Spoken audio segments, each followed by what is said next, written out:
As we continue to explore ancient Christian mysticism, thinking about the experience of God, we're going to turn to a particular figure who has influenced thinking about that experience for centuries. Eastern Christianity, that is, Orthodoxy, has bestowed the formal title of the Theologian on only 3 spiritual writers. John the Evangelist articulated the divinity of the Son in the 1st century. You discovered that last year when you studied the Gospel of John. You'll remember that Jesus talked a lot about himself in that Gospel and talked about his unity with the Father. A bishop writer named Gregory of Nazianzus articulated the divinity of the Holy Spirit in the 4th century. You'll recall that the Spirit shows up often in the Gospels and in the writings of Paul as the breath of God, but also of this personality that draws Christians into sharing the life of the Son with the Father. So that's why Gregory is the theologian. We'll talk now about Symeon. Now, where else could Symeon have sniffed out divinity?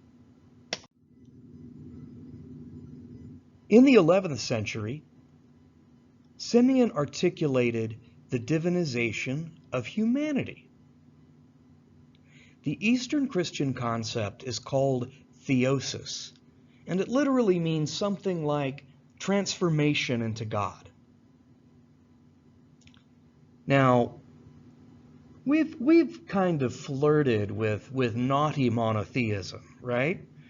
Saying the ancient Christians are monotheists while worshiping God in 3 persons. But this seems like outright cheating.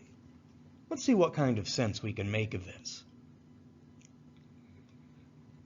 It starts with the soteriological idea that God's grace draws people towards God.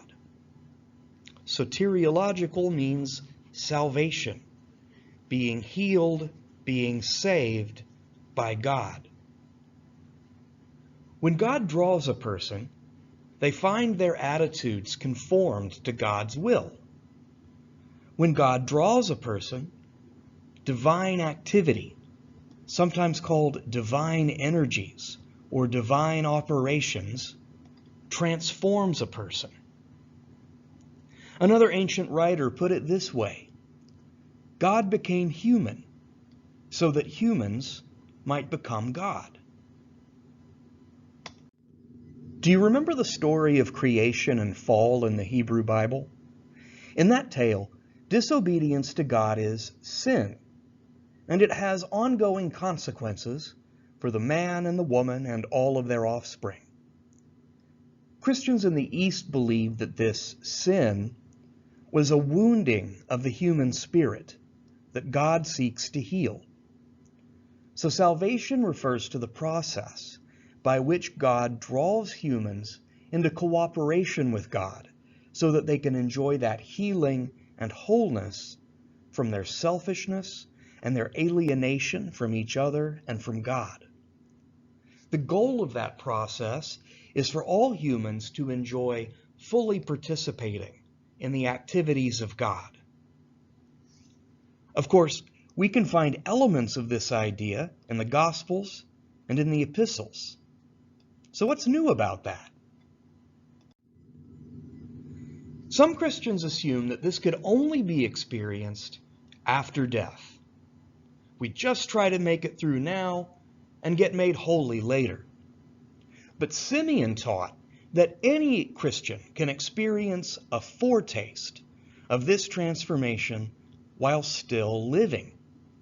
Not only this, but even women living lives in the world could experience that transformation. That experience of the Christian life was not just for male ascetics or priests, but everyone. That made him new. That made him novel. Symeon's visceral, from the gut articulation of the Christian mystical experience and his ways of thinking would profoundly influence Western mysticism as well.